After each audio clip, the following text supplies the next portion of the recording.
Bienvenue à tous. Aujourd'hui, on se retrouve pour un sujet fascinant, les films d'horreur.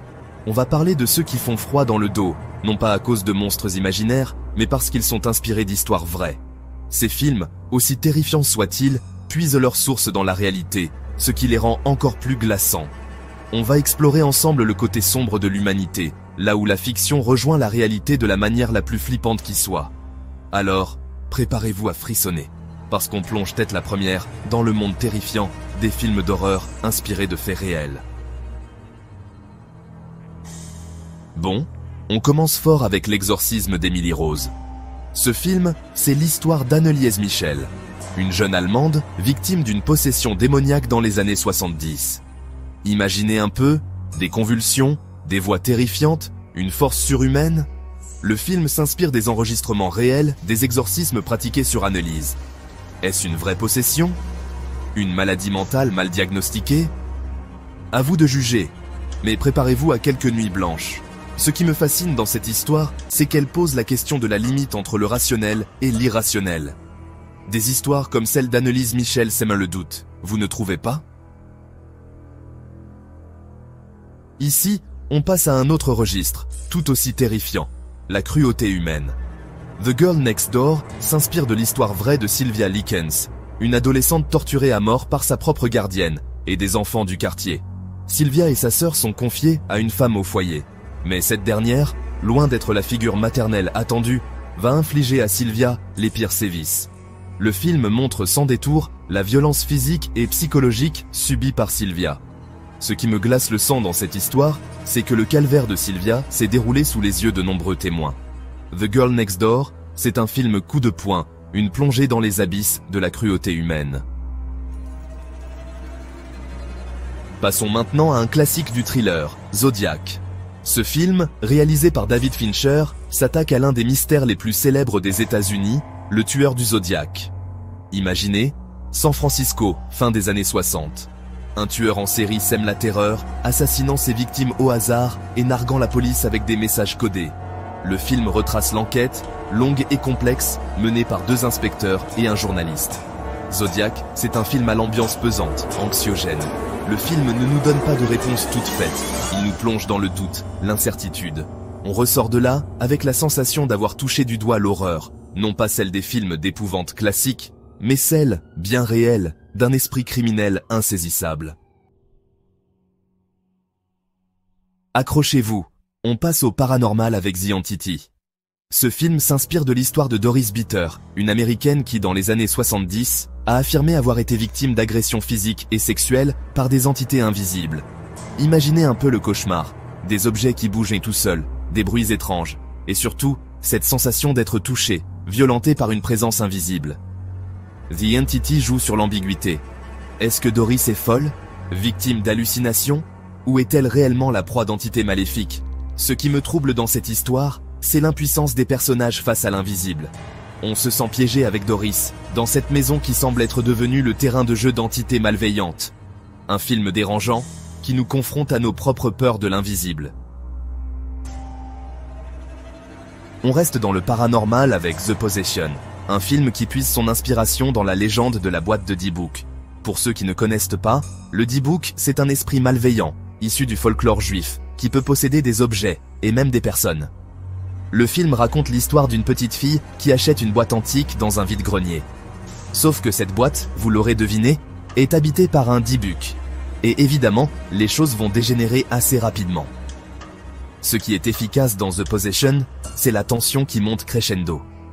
Le film joue sur nos peurs les plus primaires, la peur de l'inconnu, la peur de l'invisible, la peur de ce qui se cache dans l'ombre. The Possession est un film efficace, qui vous fera réfléchir à 2 fois avant d'acheter une vieille boîte poussiéreuse dans un vide-grenier. Attachez vos ceintures, on passe à un niveau supérieur dans l'horreur avec Borderland. Ce film s'inspire des crimes d'Adolfo de Jesus Constanzo, un chef de secte et trafiquant de drogue qui a sévi au Mexique dans les années 80. Constanzo, surnommé le parrain de Matamoros, était à la tête d'un culte satanique qui pratiquait des sacrifices humains. Le film suit un groupe d'étudiants américains qui, lors d'un voyage au Mexique, vont croiser la route de Constanzo et de ses disciples. Borderland est un film gore, violent, qui ne recule devant rien pour montrer l'horreur des crimes commis par Costanzo et sa secte. Ce qui est glaçant dans cette histoire, c'est qu'elle est tirée de faits réels. Borderland, c'est un film éprouvant, qui nous confronte à la face la plus sombre de l'âme humaine. Préparez-vous à plonger dans l'étrange et le mystérieux avec The Mothman Prophecies. Ce film s'inspire des événements étranges qui se sont déroulés à Point Pleasant, en Virginie occidentale, dans les années 60.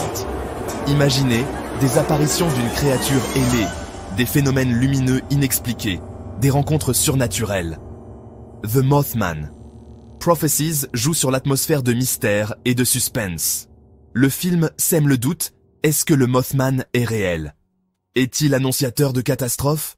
Ou est-ce le fruit de l'imagination collective? The Mothman Prophecies, c'est un film troublant, qui nous laisse avec plus de questions que de réponses. Accrochez-vous, on passe à un registre différent avec Open Water, un film qui joue sur nos peurs les plus primaires. La peur de l'inconnu, la peur de l'isolement, la peur de l'immensité de l'océan. Le film s'inspire de l'histoire vraie de Tom et Eileen Lonergan, un couple de plongeurs américains, oubliés par erreur par leur bateau au large des côtes australiennes en 1998. Imaginez un peu, vous retrouvez seul, au milieu de nulle part, entouré d'eau, à perte de vue. Open Water est un film réaliste, cru, qui ne nous épargne rien de l'angoisse et du désespoir des deux plongeurs. Ce qui est terrifiant dans cette histoire, c'est qu'elle aurait pu arriver à n'importe qui. Le film nous rappelle que la nature est imprévisible, et que nous sommes bien peu de choses face à elle.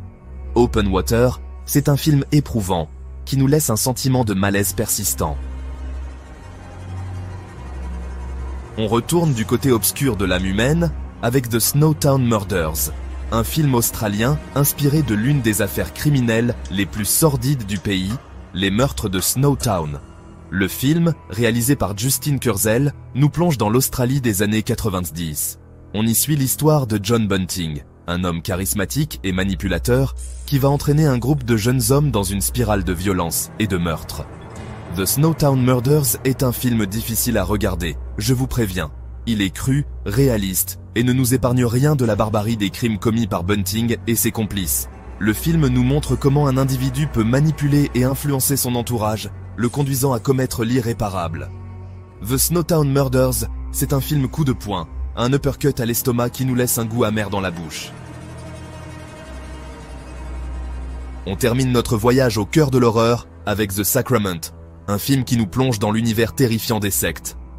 Le film s'inspire librement du massacre de Jonestown, survenu en Guyana en 1978, où plus de 900 membres d'une secte ont péri dans un suicide collectif. The Sacrament est présenté comme un documentaire. On y suit une équipe de journalistes qui se rend dans une communauté isolée, dirigée par un gourou charismatique appelé Père. Le film montre comment un gourou peut manipuler et endoctriner ses adeptes, les coupant du monde extérieur et les poussant à commettre l'irréparable. The Sacrament est un film angoissant, qui nous met mal à l'aise dès les premières minutes. Un film qui nous rappelle que l'enfer est parfois pavé de bonnes intentions. Alors voilà, on arrive à la fin de ce top 10 des films d'horreur inspirés de faits réels. J'espère que ça vous a plu, même si plaisir n'est peut-être pas le mot juste pour décrire ce genre de film. N'hésitez pas à me dire dans les commentaires quels sont les films d'horreur inspirés de faits réels qui vous ont le plus marqué.